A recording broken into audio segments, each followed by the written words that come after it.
Sidang hadirin jamaah salat subuh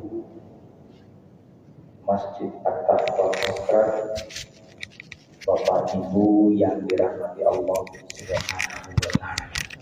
Kita harus mengatur strategi dan menyusun rencana. Karena segala sesuatu, apalagi kehidupan ini, kalau kita jalani tanpa adanya strategi dan rencana, maka akan sulit untuk mencapai tujuan. Karenanya, apalagi materi kita ini cukup penting, maka kita harus mengatur strategi, menyusun rencana. Strategi itu berdasarkan anjuran dari Rasulullah Sallallahu Alaihi Wasallam bahwa kita hari ini harus hidup lebih baik daripada hari kemarin, dan hidup hari esok kita harus rencanakan untuk kita capai dan lebih bagus daripada hari ini. Wujud sederhana dari prinsip kita pagi ini paling tidak, ketika kita memasuki ruangan utama sholat ini, setelah selesai melaksanakan sholat subuh berjamaah, kita menyediakan selembar kertas kosong dalam pikiran kita. Untuk apa kertas kosong itu? Selama perbincangan kita, selama interaksi kita di dalam bahasan ini, harus ada minimal satu kata, syukur-syukur satu kalimat yang kita bubuhkan di kertas kosong itu. Dan tulisan yang ada di kertas kosong itu kita jadikan sebagai bahan renungan untuk kita ambil pelajarannya dan untuk kita aplikasikan dalam kehidupan kita, sehingga kehidupan kita di masa yang akan datang akan lebih baik daripada hari ini. Tanpa perencanaan dan strategi semacam itu, apalagi untuk menjalani kehidupan ini, maka kita tidak akan bisa mencapai tujuan akhir dari kehidupan yang kita alami di dunia ini, adalah husnul khatimah dan mendapatkan ridho dari Allah Subhanahu wa Ta'ala. Nah, sukaro itu dijelaskan oleh penggalan ayat ini di dalam kalimat berikutnya, hatta ta'lamu ma taqulu. Siapa orang yang mabuk? Orang yang tidak mampu memahami apa yang dia ucapkan. Berarti mabuk. Nah, sudah pada paham arti atau maksud dari setiap ucapan dalam sholat kita. Berarti selama ini kita mabuk enggak? Pantas aja selama ini sholat kita yang kita lakukan dengan begitu gigih dan luar biasa tidak banyak berdampak pada diri kita, tidak membawa kepada akhlak yang baik. Kenapa? Kita melakukan dalam keadaan mabuk. Kita tidak faham apa yang kita ucapkan dalam sholat itu. Kita tidak faham makna dari gerakan sholat yang kita lakukan. Kita tidak memenuhi rukun qalbunya.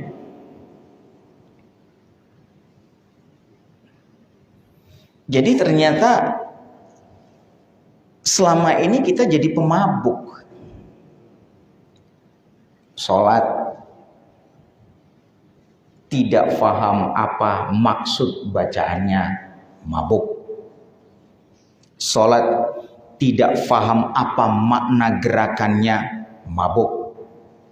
Sholat yang seharusnya mengutamakan gerakan dan tidak ada ucapan, kita iringi dengan ucapan karena nggak faham, mabuk. kita berhaji tidak faham makna-makna dalam rentetan ritual haji, mabuk.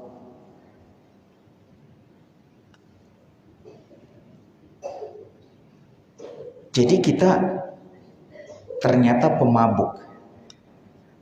Tapi selama ini kalau kita dikatakan sebagai pemabuk, marah nggak? Marah. Enak aja ngatain pemabuk. Kami orang yang taat beribadah.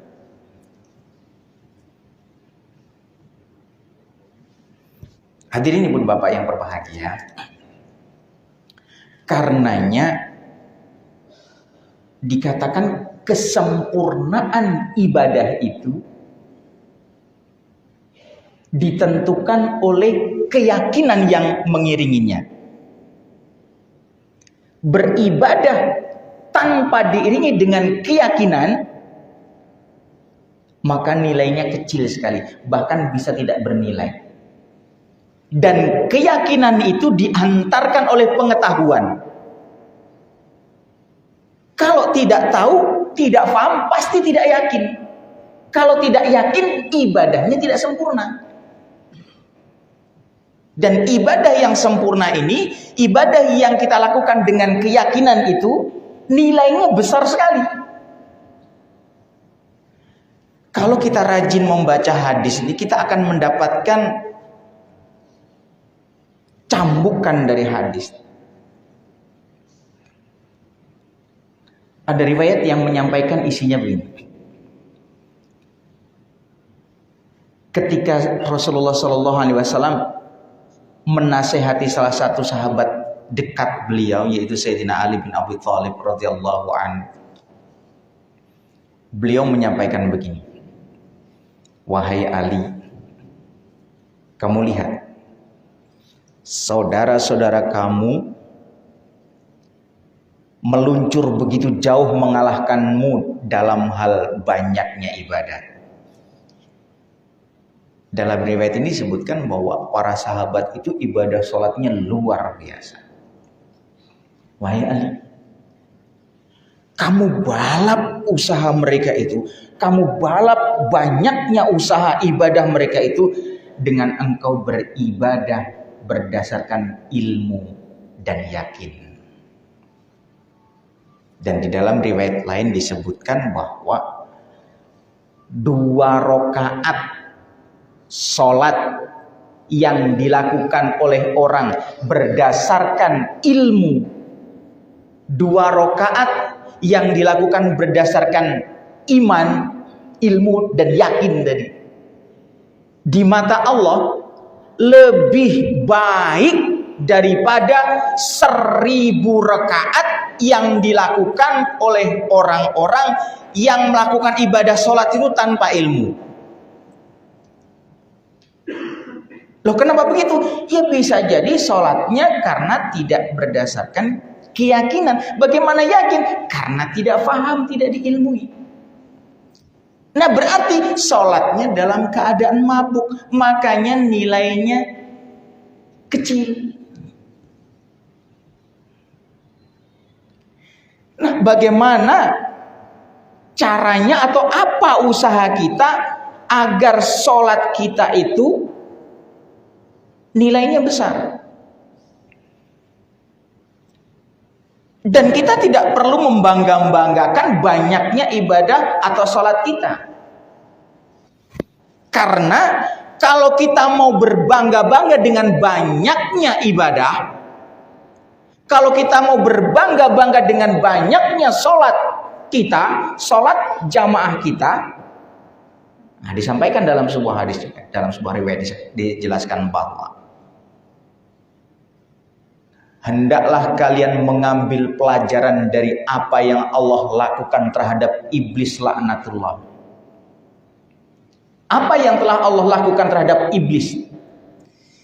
Iblis itu sudah beribadah dengan maksimal, sudah berjuang dengan gigih, sudah berjihad dengan sesungguhnya selama 6.000 tahun sebelum Allah ciptakan Nabi Adam alaihissalam.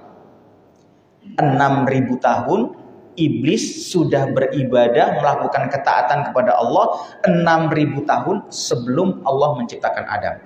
Tetapi Allah hapus usahanya itu, ibadahnya itu, jihadnya itu selama 60.000 tahun sebelum Allah ciptakan Adam itu. Allah hapus hanya gara-gara sombong. Hanya gara-gara dia mengucapkan ana khairum minhu khalaqtani min nar wa khalaqtahu min tin. Saya lebih mulia daripada Adam. Nah, kenapa merasa lebih mulia? Nah, di sini diungkapkan ana khalaqtahu min nar. Engkau ciptakan dari api dan itu lebih mulia. Sedangkan Adam engkau ciptakan dari tanah, dan tanah itu disebutkan dalam ayat yang lainnya bau. Tanah yang berbau. Kenapa iblis merasa dirinya lebih baik daripada Adam? Karena iblis sudah melakukan ketaatan selama 6.000 tahun.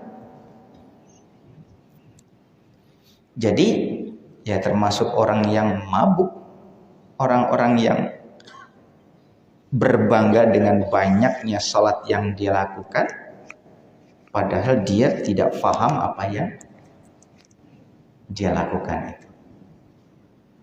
Maka definisi dari khusyuk itu ada beberapa. Definisi khusyuk yang pertama, yang dasar, itu berdasarkan ayat tadi, adalah orang yang mampu memahami apa yang diucapkan dalam sholat itu. Itu definisi khusyuk yang pertama. Nah, definisi khusyuk yang berikutnya, ya, salah satunya akan kita bahas. Hadirin ibu dan bapak yang berbahagia, konon ketika kita berbicara tentang keutamaan sahabat,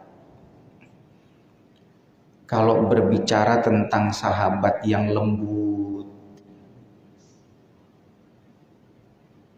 hatinya lembut, konon itu merujuk pada sosok Abu Quhafa. Abu Quhafa itu siapa ya? Abu Bakar. Abu Bakar itu namanya Abu Quhafa. Konon kalau merujuk pada sahabat yang banyak mengeluarkan kebijakan dan hukum, itu merujuk pada Umar bin Khattab. Kebijakan Umar dalam masalah sholat ini besar. Contoh, sholat tarawih itu yang mencetuskan adalah Sayyidina Umar. Dan kalau tidak setuju dengan apa yang disampaikan dan diputuskan oleh Sayyidina Umar, berarti kita nggak bisa sholat tarawih, ya. Saya pernah membaca dalam sebuah buku, minimal ada 36 keputusan Sayyidina Umar terkait dengan ibadah. Minimal 36 keputusan. Ya salah satunya ya, bukan salah satunya, sholat tarawih, kemudian berbuka puasa begitu maghrib teng, itu keputusan Sayyidina Umar. Artinya di masa Rasulullah, apakah berbuka puasa itu pada waktu maghrib teng? Enggak. Dan itu keputusan Sayyidina Umar. Dan kita melakukan itu. Nah, kalau berbicara tentang sahabat yang pemalu, konon itu merujuk pada Sayyidina Utsman. Itu benar atau enggak? Nah, karena kita enggak hidup di masa itu, ya kita hanya mendengar informasi saja.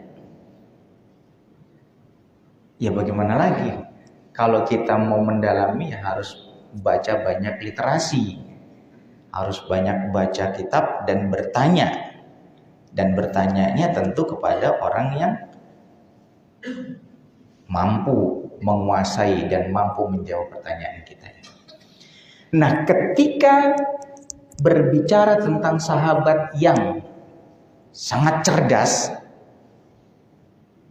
maka tertuju pada Sayyidina Ali bin Abi Thalib radhiyallahu anhu. Karena banyak sekali pertanyaan-pertanyaan yang tidak mampu dijawab oleh ketiga sahabat ini, tidak mampu dijawab oleh Abu Bakar, tidak mampu dijawab oleh Umar bin Khattab, tidak mampu dijawab oleh Utsman bin Affan. Itu semuanya dijawab oleh Sayyidina Ali bin Abi Thalib radhiyallahu anhu. Terkait dengan sholat yang khusyuk, sholat yang mampu mencegah perbuatan keji dan mungkar. Nah, ini dari Sayyidina Ali bin Abi Thalib.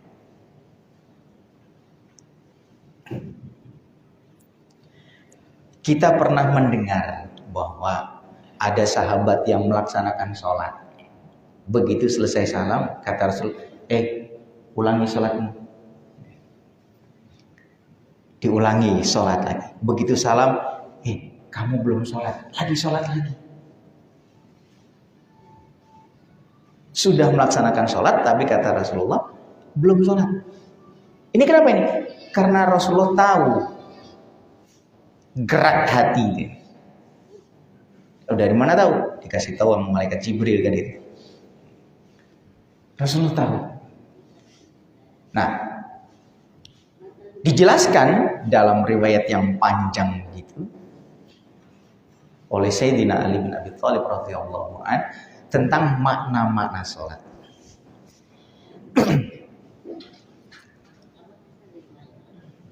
Wahai sahabatku, apakah kamu tahu makna-makna dalam sholat, makna ucapan dan gerakan dalam sholat itu? Tidak tahu, wahai Ali. Maka percumalah engkau sholat kalau engkau tidak memahami makna-makna dalam sholat itu. Sholat itu kan rukunnya ada tiga pilar atau 3 macam rukun sholat. Apa itu? Sholat itu terdiri dari ucapan yang disebut dengan rukun qauli, yang kedua gerakan yang disebut dengan rukun fi'li, dan yang ketiga khusyuk yang disebut dengan rukun qalbi. Jadi sholat itu ada kalanya wujudnya adalah ucapan. Karena salah satu rukun sholat adalah ucapan, maka orang yang sholatnya bibirnya mingkem, berarti dia tidak memenuhi unsur qauli. Maka ada yang berpendapat sholatnya tidak syah. Kenapa? Tidak memenuhi rukun qauli. Terkadang rukun sholat itu adalah gerakan fi'li. Nah, ketika rukun dalam gerakan ini, fokusnya itu di gerakan ini, bukan pada bacaannya. Maka boleh tidak membaca di gerakan itu, dan paling banter sunnah. Tetapi kita seringkali terfokus pada bacaan, padahal di situ fokusnya adalah gerakan. Dan yang ketiga, khusyuk.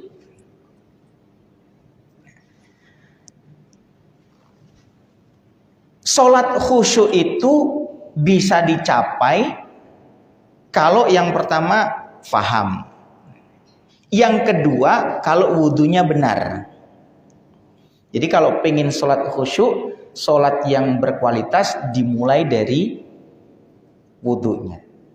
Dalilnya begini, dalil yang dipakai oleh seluruh imam mazhab.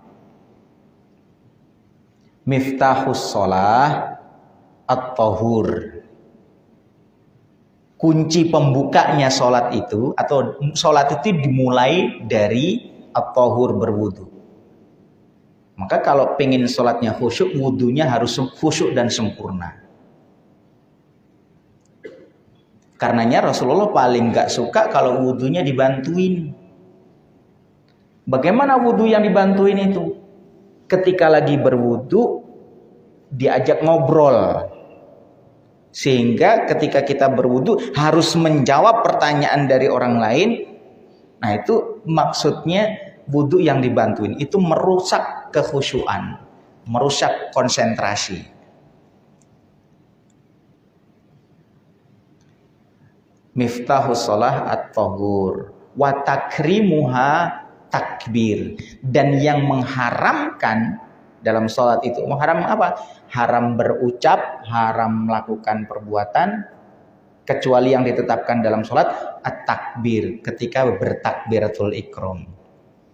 Wa tahliluha assalam. Dan yang menghalalkan dari berkata dan berbuat atau bertindak, bergerak selain dalam gerakan sholat, berarti salam. Jadi terakhirnya atau berakhirnya sholat itu ketika kita mengucapkan salam. Nah kita coba di at-tahiyat pertama atau tasyahud pertama, kalau kita sholat 3 rakaat, itu tahiyat ini, at-tahiyatu lillah wassalawatu watthayyibah, assalamu alaika ayyuhan nabiyyu. Salam bukan ini? Salam. Tadi batalnya sholat kalau sudah salam. Baru ke rakaat kedua sudah salam. Batal nggak itu? Nggak tahu. Kan dari dulu, dari kecil diajarinnya begitu. Ini udah nggak usah takut, nggak usah khawatir. Karena memang ada yang berpendapat bahwa salam di situ bukan salam yang membatalkan sholat. Kenapa? Karena ada yang berpendapat bahwa tasyahud itu berbeda dengan salam. Ada yang berpendapat bahwa tasyahud itu adalah ada yang berpendapat bahwa tasyahud itu berbeda dengan tahiyat. Ada yang berpendapat bahwa tasyahud itu sama dengan tahiyat. Bagi yang berpendapat bahwa tasyahud itu sama dengan tahiyat, maka ucapan salam di situ di rakaat kedua dalam kita sholat yang lebih dari 2 rakaat itu tidak membatalkan sholat. Tetapi jika mengikuti pendapat bahwa tasyahud itu berbeda dengan tahiyat, maka ketika membaca salam di rakaat kedua itu sudah membatalkan sholat. Nah, berarti selama ini yang kita ikuti adalah tasyahud itu sama dengan tahiyat. Nah, kemudian Sayyidina Ali menjelaskan, takbir itu Allahu Akbar yang dengannya diharamkan berkata-kata dan berperilaku dalam sholat kecuali yang sudah ditentukan, itu maksudnya adalah mengagungkan Allah. Allahu Akbar, mengagungkan Allah. Dan mengagungkan Allah itu syaratnya harus mengenal Allah. Kalau tidak mengenal Allah, tidak mungkin bisa mengagungkan Allah. Nah, terkait dengan mengagungkan Allah, mengenal Allah ini ada 2 pendapat. Setidaknya ada 2 pendapat. Pendapat yang pertama mengatakan bahwa mengenai pengetahuan tentang Allah, jangan bertanya Allah itu apa, bagaimana, dan siapa, dan seterusnya. Dalilnya, berfikirlah tentang ciptaannya dan jangan berfikir tentang zatnya. Tafakkaru fi khalqillah wala tafakkaru fi zatillah. Nah, yang kedua berpendapat bahwa tidak demikian. Allah itu harus dicari dengan maksimal. Untuk yakin terhadap Allah, untuk mengenal Allah dengan baik itu harus diperjuangkan. Dan metode untuk mengenal Allah itu banyak. Ada metode Nur Muhammad. Ada metode Wihdatul Wujud. Ada metode Fana dan Baqo. Dan seterusnya. Itu adalah usaha untuk mengenal siapa itu Tuhan, siapa itu Allah. Nah, Allahu Akbar adalah mengagungkan Allah dengan sebenar-benarnya. Dan ketika pengetahuan dia, keyakinan dia, pengenalan dia terhadap Allah itu sempurna, maka Allahu Akbar itu sangat luar biasa dampaknya. Dan dampak dari pengenalan Allahu Akbar tadi itu dijelaskan dalam gerakan-gerakan dan bacaan-bacaan berikutnya. Allahu Akbar. Kemudian Allahu Akbar pengenalan itu dijelaskan secara rinci dalam surat Al-Fatihah. Nah, tafsir surat Al-Fatihah silahkan dilihat.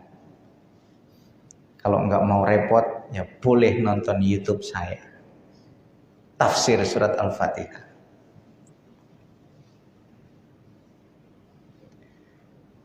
Nah, gerakan berikutnya adalah gerakan ruku. Ingat, rukun sholat tadi ada rukun qauli, ada rukun fi'li. Nah, ketika ruku, yang harus kita pahami adalah apa makna ruku itu. Bukan ucapan subhana rabbiyal azimi wa bihamdi. Itu sunnah. Kalau fokus kita pada ucapan itu, berarti ini bergeser. Apa makna ruku? Ruku adalah bentuk kepasrahan kepada Allah Subhanahu wa taala. Kepasrahan total kepada Allah Subhanahu wa taala. Setelah mengenal dengan sempurna keagungan Allah Subhanahu wa taala, itu melahirkan ketundukan. Apa maksudnya? Wahai Tuhan, wahai Allah, dengan keagunganmu itu aku berpasrah diri kepadamu. Aku akan mengabdi kepadamu dengan segala resikonya. Meskipun resiko dari pengabdianku kepadamu, meskipun resiko dari totalitas pengabdianku kepadamu harus menyerahkan leherku untuk dipegal, maka kini aku serahkan wahai Tuhan. Subhana rabbiyal azimi wa bihamdi. Maknanya adalah pasrah kepada Allah dengan segala resikonya, siap mempertaruhkan leher untuk dipenggal. Dan itu muncul karena mengenal Allah. Setelah berikrar Allahu Akbar tadi.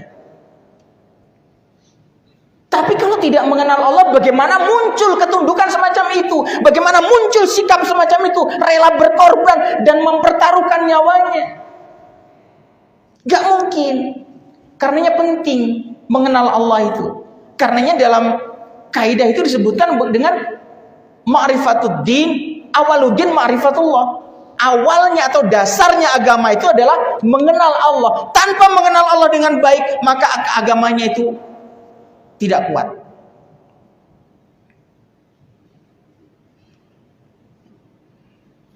Nah, kita selama ini, apakah fokus kita itu pada subhana rabbiyal azim wa bihamdi dan tidak memahami apa makna ruku itu? Padahal sudah berikrar semacam itu. Nah, setelah i'tidal berarti ruku, setelah ruku ya. Itu i'tidal. I'tidal itu berdiri sebentar gitu ya dengan tumanina. Itu artinya dengan pengenalan terhadap Allah tadi, karena Allah menginginkan dan menuntut untuk tertegaknya keadilan dan kebenaran, maka setelah berpasrah diri dengan segala resikonya, meskipun harus terpenggal leher ini, maka dia harus menegakkan keadilan dan kebenaran. Jadi masalah menegakkan keadilan dan kebenaran itu bukan hanya kewajiban para hakim dan para jaksa, bukan kewajiban para ahli hukum, tetapi kewajiban kita semuanya menegakkan keadilan dan kebenaran pada diri kita sendiri. I'tidal.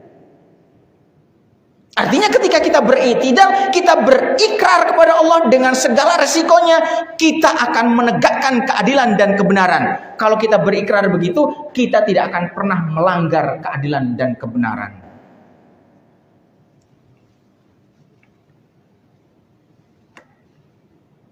Jadi fokusnya bukan Rabbana lakal hamdu, tetapi tertegakkannya keadilan dan kebenaran. Kemudian sujud. Sujud kenapa harus 2 kali? Kan rukuk 1 kali dalam 1 rakaat ya. Kenapa sujud dilakukan 2 kali? Sujud dilakukan 2 kali itu, sujud yang pertama adalah hadirnya kesadaran bahwa kita hidup di dunia itu tidak lama. Maka sujud yang pertama adalah kesadaran bahwa kita diciptakan dari tanah. Dan sujud kedua adalah sebuah kesadaran bahwa kita akan kembali kepada tanah. Nah, orang yang kesadaran akan kematian itu tinggi, maka dia akan terhindar dari banyak melakukan dosa. Wah, jangan sebentar lagi saya mati. Wah, jangan gitu sebentar lagi saya mati. Saya kan pengen husnul khotimah. Jangan. Umur kagak ada yang tahu. Itu orang yang mengingat kematian. Menghadirkan kesadaran terhadap kematian. Akan terhindar dari banyak melakukan dosa. Duduk antara 2 sujud dengan berbagai versinya, kaki kanan atau telapak kaki kanan berada di sebelah atas menindih telapak kaki kiri, atau yang berdiri kan bisa begini itu ya. Ya benar ya. Atau begini kalau dijelaskan, kalau menurut sudut pandang Bapak Ibu kan begini ya. Ini sebelah kanan, ini kiri gitu ya. Baik yang begini atau begini, ini kan versi. Tergantung mau mengikuti pendapat mana. Mau begini boleh, begini boleh. Apa maknanya ini? Idza ja'al haqqu wa zahaqal batil. Ketika telah datang kebenaran, maka kebatilan akan hancur. Sama dengan i'tidal tadi enggak? I'tidal berjuang menegakkan keadilan dan kebenaran, ditunjang dengan kesadaran bahwa kita asalnya dari tanah akan kembali ke tanah, hidupnya tidak lama. Di tengah-tengah itu, di tengah-tengah kehidupan, menjalani kehidupan di dunia, kita harus menegakkan keadilan dan keyakinan bahwa ketika kebenaran itu telah datang, kebatilan akan lenyap. Nah, setelah itu ada tasyahud, persaksian. Wahai Tuhan, aku bersaksi bahwa tidak ada Tuhan selain Allah dan Muhammad utusan Allah. Setelah selesai itu, baru dia punya kewajiban menebarkan salam kepada sesama. Menebarkan salam, mengucapkan salam, assalamualaikum. Menghadirkan kedamaian, keselamatan kepada yang kanan, kiri, dan sekelilingnya. Selesai. Dan itu adalah ikrar kita kepada Allah. Kalau sehari semalam kita berikrar 5 kali dengan ikrar yang tulus dan total, apakah masih sempat kita berpikir untuk berbuat jahat? Apakah mampu lintasan pikiran berbuat jahat itu melintasi benak kita? Jika kita berikrar sehari semalam 5 kali, belum ditambah lagi dengan sholat-sholat sunnahnya. Jika kita lakukan sholat dengan kualitas yang semacam ini, maka jaminannya sholat yang kualitasnya demikian itu, sholat yang akan mampu mencegah perbuatan keji dan mungkar. Itu yang disampaikan oleh Sayyidina Ali bin Abi Thalib radhiyallahu anhu terkait dengan sholat yang berkualitas. Kita membaca dalam Al-Quran, bunyinya begini. Ara'aita manit takhadha ilahahu hawahu. Apakah kalian tidak memperhatikan orang yang menjadikan hawa nafsunya sebagai Tuhannya? Apakah kalian tidak memperhatikan orang yang menjadikan hawa nafsunya sebagai standar kebenaran agamanya? Satu. Yang kedua, di dalam surat Al-Waqiah itu manusia digolongkan menjadi 3 golongan. Gimana bunyi? Idza waqa'atil waqi'atu laysa liwaqa'atiha kadhibah khafidatur rafi'ah idza rujatil ardu rajja wa busatil jibalu basa fa kanat haba'an munbatha wa kuntum azwajan thalatha. Wa ashabul maimanati ma ashabul maimanah wa ashabul masy'amati ma ashabul masy'amah. Jadi ada golongan kanan itu orang yang baik. Sedikit. Qalilum minal awwalin wa qalilum minal akhirin. Wa ashabus shimal, orang yang jahat jelek itu juga sedikit. Wasabiqunas sabiqun, dan orang yang didekatkan, as-sabiqun. Qalilum minal awwalin wa qalilum minal akhirin. Orang yang didekatkan ini orang yang sedikit jumlahnya. Nah, kita mau ikut yang mana? Apakah kita mau berada pada golongan kanan? Wow, berat sekali. Apakah kita mau jadi orang yang kiri? Oh, jahat sekali. Yang banyak kan yang ikut-ikutan. Apalagi mau mencapai pada level dan kelompok as-sabiqun as-sabiqun. Nah, terkait dengan ibadah, sholat, dipakemkan. Ada kualitas-kualitas.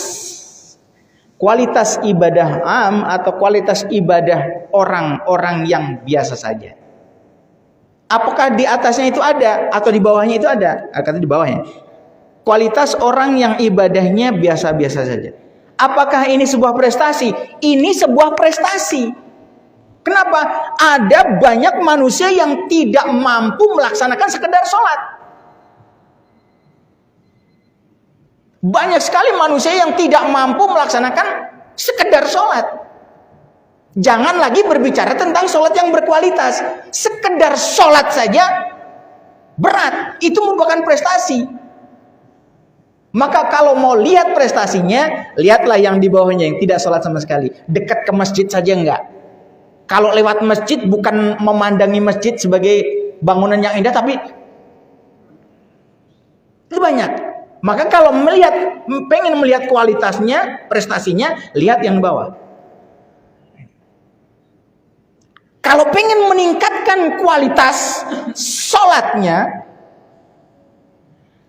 kita dari bawah ke atas ada anak tangga. Kita harus berjuang menataki anak tangga demi anak tangga untuk sampai ke atas. Gak mungkin akan sampai ke atas ini kalau kita gak mau menapaki anak tangga demi anak tangga untuk sampai ke sini. Dan itu adalah perjuangan untuk sampai ke sini. Dan yang kita bicarakan ini bukan sholat pada level ini, tetapi sholat pada level tinggi yang mampu mencegah perbuatan keji dan mungkar. Maka kalau kita pakemkan, ya hanya Allah yang tahu, itu sudah ada pakemnya di sini. Tapi dengan prinsip bahwa hari ini harus lebih baik daripada hari kemarin, harus itu kita lakukan. Tanpa kita berjuang itu, maka kita tidak akan pernah mencapai itu. Nah, orang yang menginginkan di atas ini, lantai utama ini, tetapi tidak mau menapaki anak tangganya, berarti dia adalah orang-orang yang berada pada golongan ara'aita man ittakhadha ilahahu hawahu. Apakah kalian tidak memperhatikan orang-orang yang menjadikan hawa nafsunya sebagai Tuhannya? Saya tidak mau berusaha, karena memang pada kenyataannya umumnya manusia begini. Hanya Tuhanlah yang tahu dengan hambanya. Tidak mau berusaha, bagaimana dia mau mencapai kualitas yang tinggi. Surga itu harus diperjuangkan. Surga itu tidak bisa diraih dengan tanpa perjuangan. Ya silahkan, pakemnya yang mana? Sudah ada pakemnya. Mau pakem yang bebas, nggak usah sholat, nggak ada aturan, kerja nggak terganggu oleh waktu sholat. Pengen naik dikit, paksain untuk sholat meskipun tidak punya makna. Tapi jangan dianggap tidak punya makna, dia punya makna. Sholat yang bagaimanapun kualitasnya pasti akan mencegah perbuatan keji dan mungkar. Kita buktikan. Kalau orang lagi sholat, apakah mungkin bisa mencuri? Nggak bisa. Ini sholat yang abal-abal. Maka tingkat ketercegahan dari perbuatan keji dan mungkar, ya ketercegahan dari perbuatan keji dan mungkar yang sederhana. Pada level yang atas, seperti tadi. Jadi meskipun sholatnya asal-asalan, tetap pada waktu dia sholat, dia tidak mampu mencegah perbuatan keji dan mungkar pada wilayah fisiknya. Tetapi hatinya masih kemana-mana, itu levelnya. Baik, pada akhirnya mari kita berdoa ya, agar Allah bimbing, Allah tuntun, Allah bekali kita untuk menjadikan hari ini lebih baik daripada hari kemarin. Al-Fatihah. A'udzubillahi minasyaitonirrajim. Bismillahirrahmanirrahim. Alhamdulillahirabbil alamin arrahmanir rahim maliki yaumiddin. Iyyaka na'budu wa iyyaka nasta'in. Ihdinas siratal mustaqim. Siratal ladzina an'amta 'alaihim ghairil maghdubi 'alaihim waladdallin. Amin ya arhamar rahimin.